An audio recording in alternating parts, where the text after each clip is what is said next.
कुणीच काही करत नाही. मी एका सरकारला दोष देत नाही, पालक सुद्धा ते सहभागी आहेत. हा मला असे काही आत्ता कार्यरत डॉक्टर आहेत की ज्यांचं यशस्वी बोर्डातून पेपर आणून घरी लिहिला गेला आणि ते पुढे डॉक्टर झाले. आज मी राज ठाकरेला का सोडलं, मला या कारणाने जायचं नाही. आता तुम्ही जसं म्हणलं मी भारतीय जनता पक्षात जाऊ शकलो, का नाही गेलो. मला प्रश्न माझ्या नातीनं सुद्धा विचारला की आजोबा तुम्ही का गेला नाही. तर म्हणलं बेटा मी त्यांची एंट्रन्स एक्झाम पास झालं, एवढंच मी सांगते. याच्यावर फार प्रतिक्रिया द्यायची नाही, द्यायची असली तर मी देऊ शकतो, पण ठीक आहे, ती त्यांच्या पक्षात आहे, तिच्या 4 गोष्टी चुकल्या असतील, 4 गोष्टी बरोबर असतील, हा विषय नाही आहे.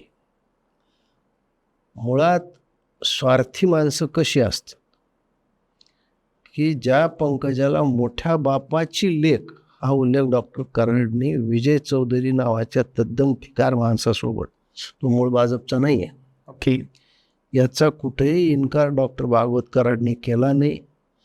याचा कुठेही खेद त्यांनी व्यक्त केला नाही की मी असं बोलायला न पाहिजे. म्हणजे ते त्यांच्या बोलण्याला अजूनही कायम आहेत.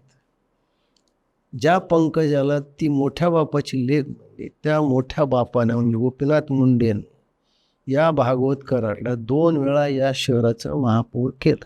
हे पहा, म्हणजे मनोज जरांगे मराठा समाजासाठी, मराठा समाजातल्या गरीब मुला मुलींसाठी जे काम करत आहेत ते खूप चांगलं आहे, पण याचा अर्थ संविधानिक पदावर बसलेल्या लोकांची आई काढणं, बहीण काढणं, चिन्हाटांना शिवाय त्यांना हे बरोबर नाही.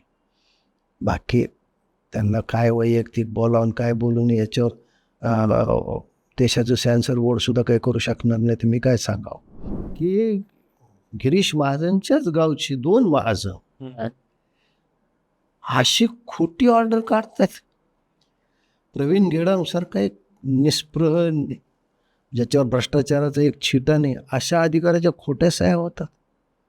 आणि मला सांगा, समोरचा माणूस 550 कोटीच्या त्या ऑर्डर्स आहेत हा घेतो, म्हणजे ज्याच्याकडून घेतलं तो माणूस काहीतरी पतीचा असेल ना, असं कोण माझ्याकडून घेतं का? कोणी नाही घेत.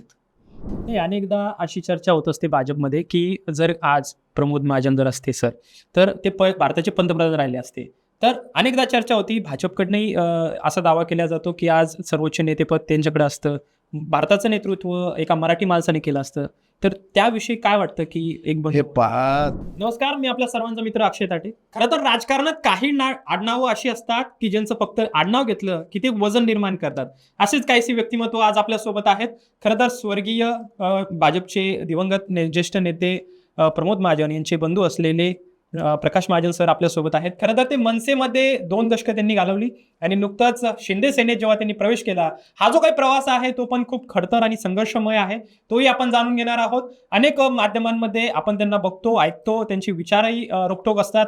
तेच आज आपण जाणून घेणार आहोत की नेमकं आजच्या या परिस्थितीमध्ये, आजच्या या विचारसरणीमध्ये, कारण की सध्या चर्चा आहे सर्वोच्च न्यायालयात शिंदे सेनेची, आणि शिंदे सेनेचे प्रवक्ते असलेलेच प्रकाश महाजन सर आपल्यासोबत आहेत की जाणून घेणार आहोत की शिंदे सेनेची नेमकं त्यांची भूमिका काय आहे आणि प्रवक्ते म्हणून त्यांचं मत काय आहे. नमस्कार सर. नमस्कार. खरं तर आत्ता जे काही सर्वोच्च न्यायालयात जे डिबेट चालू आहे, सर्वांची चर्चा आहे की चिन्हाविषयी आणि पदाविषयी. आता तुम्ही प्रवक्ते आहात, शिंदे सेनेत आलात, त्याविषयी काय सांगा. सध्या सर्वोच्च न्यायालयामध्ये उबाटा गटातर्फे म्हणजे उद्धव बाळासाहेब ठाकरे गटातर्फे कपिल सिब्बल युक्तिवाद करतात, पण रोज संध्याकाळी बाहेर येऊन उबाटा गटाचे बोलबांड प्रवक्ते संजय राऊत अशा पद्धतीनं पत्रकाराशी बोलतात की जसं आता फक्त निकाल येणंच बाकी. कपिल सिब्बलचं ट्रॅक रेकॉर्ड पाहिलं तर अशा केसेसमध्ये त्यांना फारसा विजय मिळाला आहे, पण मराठी माध्यमालाच घाई लागली की उद्धव ठाकरेला मूळ पक्ष वापस द्यायचा, चिन्ह वापस द्यायचं. मला एक सांगा की सध्या उद्धव ठाकरेची बाजू त्यांची वकील मांडतात, त्याच्यानंतर आमची बाजू आमची वकील मांडतील, आणि निवडणूक आयोगाची बाजू निवडणूक आयोगाचे वकील मांडतील, आणि या सगळ्या युक्तिवादानंतर निकाल लागेल. पण आज एक असं वातावरण तयार करण्यात येतं की नाही जवळपास आता निकाल लागल्यासारखाच आहे, चला कुणी अज्ञानाच्या आनंदात राहत असेल. तर ते आनंद मिळू द्यावा. तर सुजाण लोकांना माहिती आहे की अजून दुसरा युक्तिवाद राहिलेला. खरंय, म्हणजे एक साईड अजून ऐकायची बाकी आहेत. दोन साईड निवडणूक आयोगाचं हे आहे आणि आमच्या दोन वकील अजून त्यांचा युक्तिवाद मांडणार आहेत. कपिल सिब्बलनं मांडलेल्या मुद्द्यावर ते प्रतिवाद करणार आहेत. या सगळ्या गोष्टी बाकी आहेत, म्हणून इतक्या लवकर निष्कर्षापर्यंत येण्याची गरज नाही आहे. पण असं नाही आलं तर उपाटागटात अजून चेलबिचेल निर्माण होईल. म्हणून मग त्या प्रसारमाध्यमात अशा बातम्या द्यायच्या आणि सुदैवानं दुर्दैवानं मराठी प्रसारमाध्यमे थोडे पक्षपातीपणे वागतात असं दिसतं. नाही ते तर आहेच, परंतु काल डिबेटमध्ये अनेकदा चर्चा झाली की मुख्यमंत्रीपदी शिंदे साहेबांना बसवणं हे बेकायदेशीर होतं, त्यांचे ते चुकीचं होतं, असंही डिबेटमध्ये आणि प्रसारमाध्यमांमध्ये ऐकायला मिळालं. त्याबद्दल काय असं? नाही, कुणी बेकायदेशीर बसवला हे पहा. उद्धव ठाकरे यांनी राजीनामा दिला, बरोबर.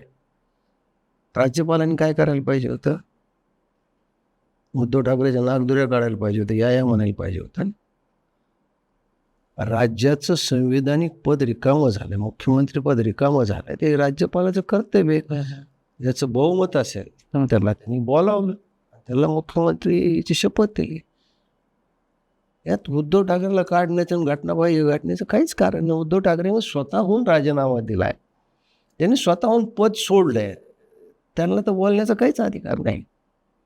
कपिल सिब्बल यांनी असाही आरोप केला आहे की विधिमंडळ पक्ष विकत घेता येईल, म्हणजे पक्ष विकत घेता येतो, कार्यकर्ते विकत घेता येतात. याच्यात नेमकं अर्थकारण पण लपलंय का? असं असेल 2019ला भाजपसोबत महायुतीमध्ये निवडणुका लढवून किती पैसे देऊन उद्धव ठाकरे फुटले व शिवसेना फुटली, हा प्रश्न होऊ शकतो. हा आरोप करायला पुरावे द्यावे लागतात. आरोप करणे चला ठीक आहे की हा पक्ष फुटला, त्यांना एवढे पैसे दिले. पक्ष काय आज फुटतो काय? या शरद पवारने जनसंघाचे 4 आमदार फोडलेत 1975. प्रत्येक ठिकाणी पैशाचा व्यवहार असतो. हा आरोप सवंग लोकप्रियतेसाठी केला जाऊ शकतो आणि तिचे पुरावे द्यायची गरज नाही. ते कपिल सिब्बलने एकतरी पुरावा दिला की पक्ष विकत घेता येतो, मग काय किंमत साधा होता. आता जर का असं सर्वोच्च न्यायालयाने जर विरोधात निकाल दिला, समजा आता आपण प्रवक्ते म्हणून सर्वोच्च न्यायालयाच्या या विषयाकडे सर्वात जास्त बघतोय, समजा आज विरोधात म्हणजे फक्त पक्षाचं चिन्ह गोठवलं गेलं तर काय परिणाम होतील असं वाटतं तुम्हाला? हे 5 जर तरच्या प्रश्नाला उत्तर नसतं. तुम्ही गृहीत धरले की निकाल विरोध झाला, आम्ही गृहीत धरतो निकाल आमच्या बाजूने. आणि निकाल ज्यावेळेस येईल त्यावेळेस जी परिस्थिती निर्माण होईल त्या परिस्थितीला त्या अनुरूप नेते तयार असतात ना उत्तर द्यायला. त्याचा आज काही तयारी करावं लागते नाही असं नाही. वाईटच घडेल म्हणून आज रडत बसण्यात काय अर्थ? उद्या मरण येईल म्हणून आज आत्महत्या करण्याचं काही कारण नाही ना. अजून आमचा युक्तिवाद बाकी आहे आणि निकाल येणं बाकी. निकाल आल्यानंतर काय भूमिका घ्यायची त्यावेळेस जी काही परिस्थिती असेल त्यानुसार निर्णय घेतला जातो. निश्चितच. सध्या मागे जेव्हा तुम्ही भाजप म्हणजे स्वर्गीय प्रमोद महाजन यांचे बंधू तुम्ही होतात, त्यानंतर तुम्ही मनसेच पक्ष का निवडला आणि त्यानंतर असं काय घडलं पक्षामध्ये की तुम्ही शिंदे सेनेत प्रवेश केला? मी एक सामान्य काय नागरिक कार्यकर्ता काय जे म्हणायचं ते म्हणा. त्याच्यामुळं मी ह्या पक्षातून त्या पक्षात काय गेलो आणि त्याचं काय झालं. आम्ही ज्या काळात भारतीय जनता पक्ष जनसंघात काम केलं तर संघर्षाचा काळ होता. पण ज्यावेळेस बरेच दिवस आले त्यावेळेस पक्षवाढीच्या नावाखालून बाहेरून लोक येत गेले, त्यांना पदं मिळत गेले. कुठंतरी याचं आम्हाला वाईट वाटलं. राज ठाकरे प्रवाहाच्या विरुद्ध पोहणारे नेते म्हणून आम्हाला आवडतात. आजही आम्ही प्रवाहाच्या विरुद्ध कोणी पोहत असेल तर त्याचं कौतुक विचाराच्या विरुद्ध कौतुक करतो म्हणून आम्ही राज ठाकरे सोबत केलं. वैयक्तिक काही सार्थ मला इथं हे पद पाहिजे होतं आणि ते मिळालं नाही, तिथं ते पद मिळणार होतं म्हणून गेलो असं काहीही नाही. पण मी म्हणले की मी सामान्य नागरिक आहे, त्याच्यामुळे माझ्याविषयीच्या मला कल्पना काय ती मला माहिती. त्याच्यामुळे मी फार स्वतःविषयीच्या अवास्तव कल्पना कधी ठेवल्या नाही. राज ठाकरे यांच्यासोबतचा तुमचा अनुभव कसा होता? कारण तेही ऐकायला आवडेल. आणि दुसरी महत्त्वाची गोष्ट की त्यांचा पक्ष सोडून मी शिवसेना म्हणजे शिंदे सेनाच का, म्हणजे भाजपसुद्धा होतं, भाजपमध्ये ऑलरेडी आपलं नाव होतं, ब्रँड होतं, मग भाजपमध्ये का नाही गेलं? राज ठाकरेला का सोडलं? खरा विषय असा असतो की 2 एकमेकावर अतिप्रेम करणारे व्यक्ती कधी एक येत नाहीत. हा एक उर्दू शायरीतला फार सिद्धांत. कारण ते कुठंतरी पजेशनिस्टचा एक भाग असतो. आज मी राज ठाकरेला का सोडलं, मला या कारणाने जायचं नाही. आता तुम्ही जसं म्हणलं मी भारतीय जनता पक्षात जाऊ शकलो, का नाही गेलो. मला प्रश्न माझ्या नातीनं सुद्धा विचारला की आजोबा तुम्ही का गेला नाही. म्हणलं बेटा मी त्यांची एंट्रन्स एक्झाम पास झालं, एवढंच मी सत्य. म्हणजे भाजपची की शिवसेनेची? भाजपची. मला प्रश्न माझ्या नातीने विचारला तुम्ही भाजप म्हणजे काही त्याच्या एक महिना अगोदर मुख्यमंत्र्याला मला भेटायचं नव्हतं, गेलो होतो, त्याच्यामुळे एक चर्चा होती.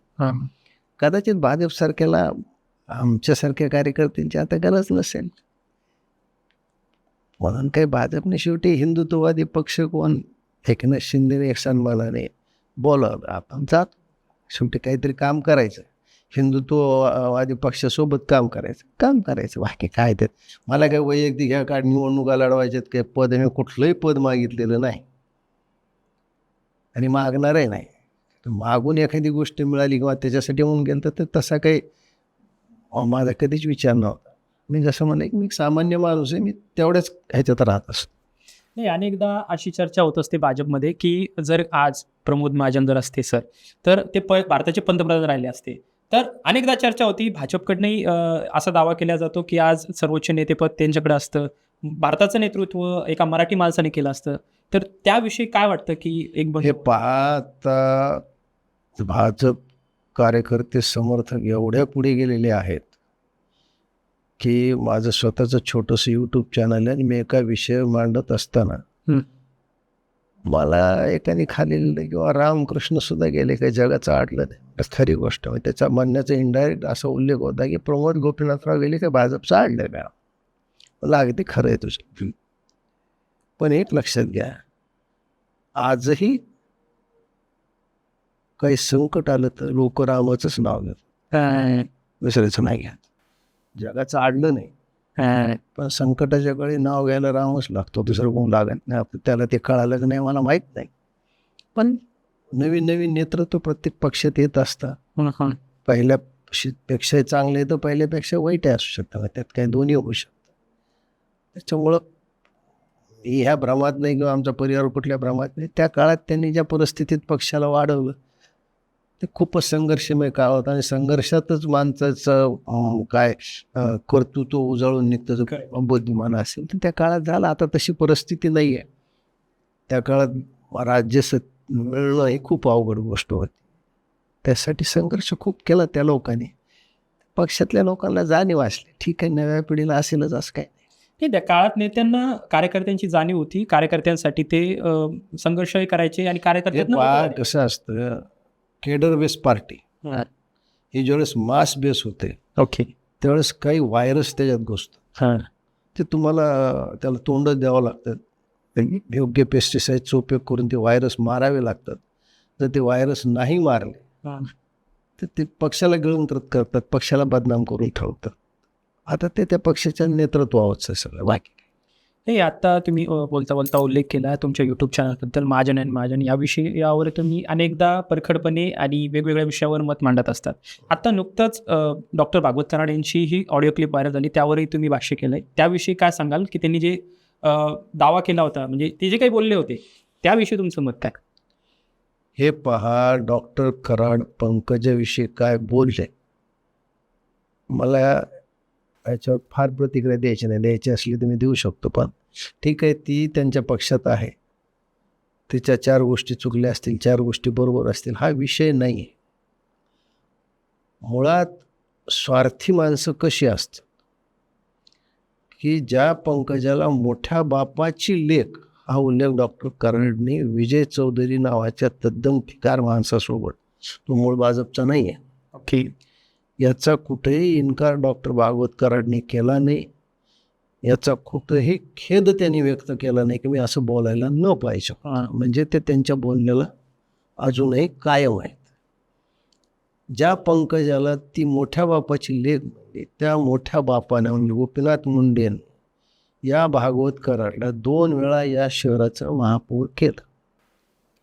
भागवत कराडला काही पंख फुटले नाहीत की त्याला जाऊन राज्यसभेवर नेलं. केवळ पंकजाला वंजारी समाजात एक पर्यायी नेतृत्व उभा करता येईल का एवढंच भागवत कराडचं भांडवल, त्याच्यावर त्याला खासदार करण्यात आलं. बघा, इथे इंदिरा सहकारी बँक होती जी बुडीत निघाली. ही डॉक्टर कराडच्या परिवारातली होती. अच्छा. डॉक्टर कराड सुद्धा त्या बँकेचे लाभार्थी होते. त्या बँकेच्या व्यवस्थापकाने बँकेच्या कार्यालयातच फाशी घेतली. खरं. आणि या देशाचं दुर्दैव असे की या सगळ्या घोटाळ्याशी जो परिवार संबंधित होता त्या परिवारातलाच एक सदस्य या देशाच्या केंद्रामध्ये राज्य खात्याचा मंत्री. अर्थ खात्याचा राज्यमंत्री झाला. हां. मला सांगा, जी सौर ऊर्जा प्रकल्प एकमेव येणार होता ज्यात 50% सबसिडी होते, डॉक्टर कराडनी खासदारकीचा आपल्या फायदा घेऊन आपल्या मुलाला मिळवून दिली. जो लाभांश जनतेच्या ह्याच्यासाठी खर्च करावा लागतो प्रत्येक संस्थेला, ते बंधनकारक आहे. कित्येक बँकेचे लाभांश घेऊन ते कसे खर्च केले, कुठं खर्च केले, कुणाला खर्च केले, याचा एक डॉक्टर कराडने हिशोब दिला पाहिजे. म्हणजे स्वार्थासाठी तुम्ही ज्या माणसानं आपल्याला 2दा महापौर केलं त्याला मोठ्या बापाची ज्या टोनमध्ये डॉक्टर कराड बोलले, मला सांगा, मी ओबीसी समाजाचं काम करतो, जे काही क्लिप ऐकली, तर डॉक्टर कराड आपण मंत्री झालात, बरोबर. किती महिन्यानं तुमच्या गावात तुमचा सत्कार झाला जरा सांगा मला. त्यांच्या गावातून मला फोन आलेत, खूप चांगलं बोललात तुम्ही. साधारणतः वंजारी समाजाला पंकजामुळे मला मावा म्हणतात.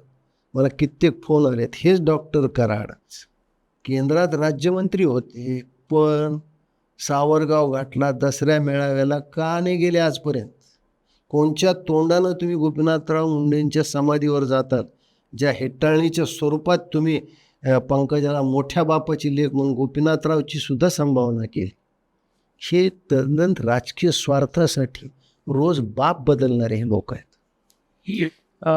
खरं तर यावरनं अनेक डिबेट झाले, अनेक लोकांच्याही प्रतिक्रिया त्या व्हिडिओनंतर अनेकांच्या समाज माध्यमांमध्येही आल्या, तुमच्याही म्हणजे त्यावर आवाज उचलला. परंतु आज जर ती क्लिप आल्यामुळं काय परिणाम वाटतो म्हणजे समाजामध्ये? कारण की अनेकांच्या कमेंट्स निगेटिव्ह होत्या, त्यांच्याबद्दल ज्या भावना निगेटिव्ह झाल्या असं वाटतं नाही का? म्हणजे कोण विजय चौधरी याला ओबीसीच्या नेता करायला निघाला, हे डॉक्टर कराडला कळायला पाहिजे ना. हे विजय चौधरी शिवसेनेत येणार असे काही कमेंट्समध्ये लोक. मला वाटतं मूळ शिवसेनेचे असावे, ते काही भाजपचे मूळ कार्यकर्ते नाहीत, जेवढी माझी माहिती याकडे चूक असू शकते.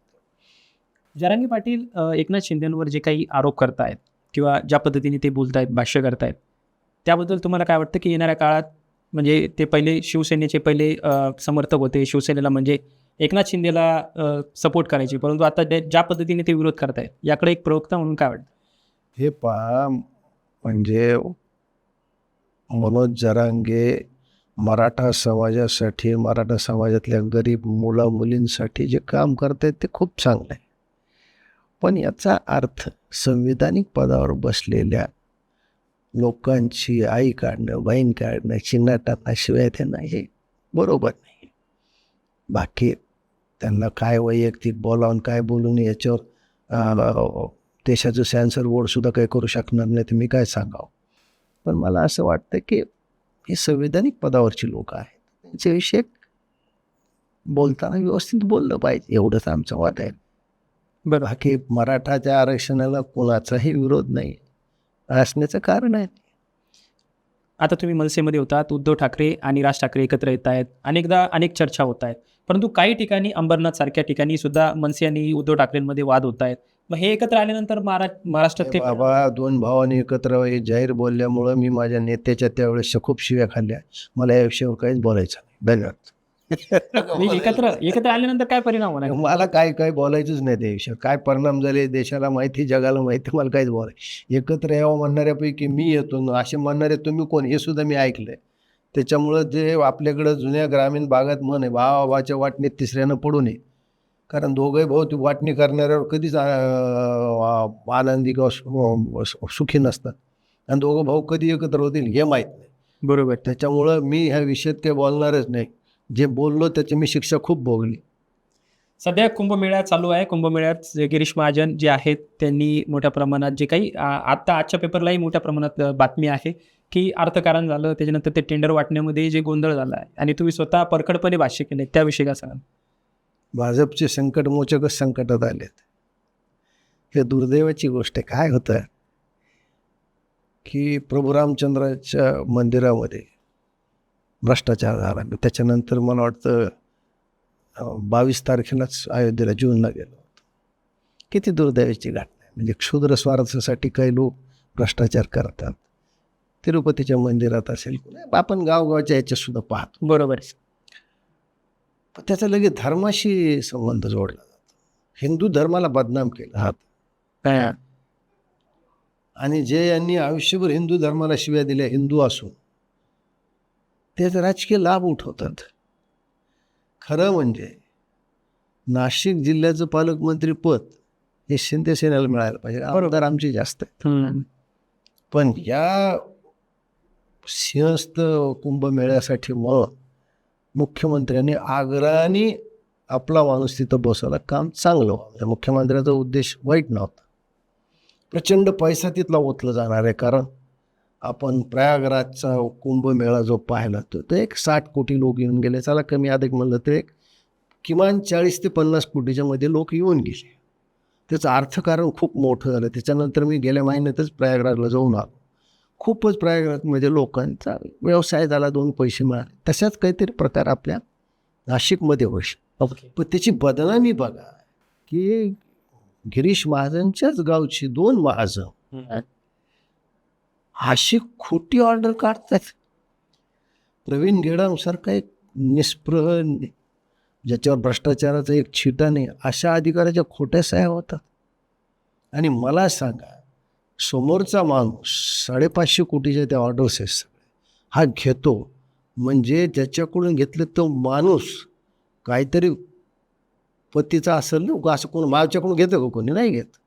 ते काहीतरी त्याचा त्यांनी गिरीश महाजनशी माझा काय संबंध आहे काय नाही, खरं खोटं आहे अजून चौकशीत बाहेर पडायचं. मी कोणावर आरोप पण करायला नाही.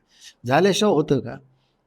आणि साधारणतः एका ऑर्डरला म्हणजे काय टक्केवारी असते, मी कॉन्ट्रॅक्टर आहे मला माहिती.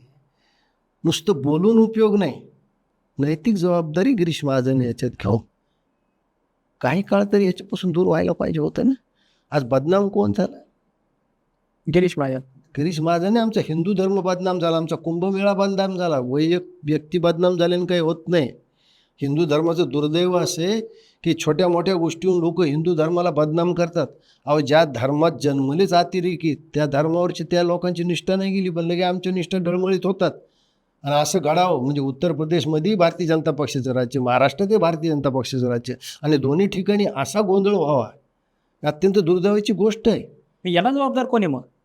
ह्याला जबाबदार सरकारच आहे. अशा कशा ऑर्डर निघू शकतात? एवढा कसा गलथान कारभार आहे? बरोबर. कोणी तुमच्या इतक्या जवळ असल्याशिवाय समोरचा माणूस पैसे देऊन वर्क ऑर्डर घेतो काय? मी देतो उद्या वर्क ऑर्डर, कोणी घेतं का? तुम्ही घेता का? नाही घेत. माझं काही तर प्रतिष्ठा आहे, माझं काहीतरी माझ्या मागे बॅकग्राऊंड आहे म्हणून तुम्ही ऑर्डर घेतली. आणि हे बॅकग्राऊंड कुणी दिलं तुम्हाला हे शोधलं पाहिजे ना. बरोबर. त्या विजय चौधरीच्या टेपमध्ये हे सुद्धा आहेत की रक्षा खडसे त्यांच्या मुलीप्रमाणे असेल, त्याच्याविषयी काय उद्गार आहे त्यांचे? ही ट्रेप बाहेर येणे मग काय कारण? म्हणजे आता ते बरेच जण म्हणतात मुलाचे आणि पियेचे वाद होते, कधी कधी काय म्हणतात माझं म्हणणं वाद कुणाचे का असं नाही, पण मोबाईल रेकॉर्ड होतोच कसा? तो मला त्या टेक्निकल जायचंच नाही. हा बोललाच कसा हे मला हे म्हणायचं. बरोबर. तर रेकॉर्ड कोणी काय केलं काय केलं नाही त्याला काय घेणं नाही. तुम्ही बोललात ना, तुम्ही कसे का बोलतात? हिना गावी तुमच्याच पक्षाचे खासदार आहेत ना, अट्रॉसिटी दाखल झाली ना त्यांच्यावर. बरोबर. हा महिलेविषयी बोलताना ठीक आहे, माणूस बोलतो, पण ते भान तर ठेवलं पाहिजे. एवढा उन्माद तुम्हाला? विधान परिषदेच्या आत्ता जे काही नाशिकमध्ये घडलं प्रकरण, त्यात शिंदे सेनेचे जे उमेदवार होते त्यांच्यासोबत जे काही भाजपने असं म्हटलं जातं की त्या मागे सुद्धा भाजपच आहे. पण एक काय आहे, शेवटी राजकारण आहे. राजकारण हे सगळं घडणार. हे काही साधू संतांची जमात नाही, हे सगळे राजकारण करणे. साधू संत सुद्धा राजकारण करायला तर सामान्य माणसं. त्याच्यामुळं याच्याकडे त्या उद्देशानेच पहिली लढाई आहे. त्या लढाईत तुम्ही कमकुवत पडलात, तुमचे ऑफिस कमी पडले, धरूनच चाललं पाहिजे. समोरचा तर तुम्हाला पराभव करण्यासाठीच बसला आहे ना, तो काय तुम्हाला विजय करून देण्यासाठी थोडंच बसला आहे. बरं, आता रोज सकाळी टी व्हीवर संजय राऊत यांचं स्टेटमेंट वेगवेगळे येत राहतं, आरोप प्रत्यारोप होत राहतात. त्यांच्याबद्दल तुम्हाला काय सांगायचं? मला काही म्हणायचं नाही. प्रसारमाध्यमांनी जर एक दिवस दाखवणं बंद केलं तर दुसऱ्या दिवशी संजय राऊत याला मानसोपचार तज्ज्ञाकडेच जावं लागेल. ते वेडे होतील. प्रसारमाध्यमाचा याचा दोष आहे की आजही संजय राऊतच्या दारापुढं सगळ्या प्रसारमाध्यमाचे बोंब ठेवलेले असतात. संजय राऊत काही फार मोठं जगाला सांगतात असं काही नाही, अत्यंत बेकार शिवीगाळ करतात.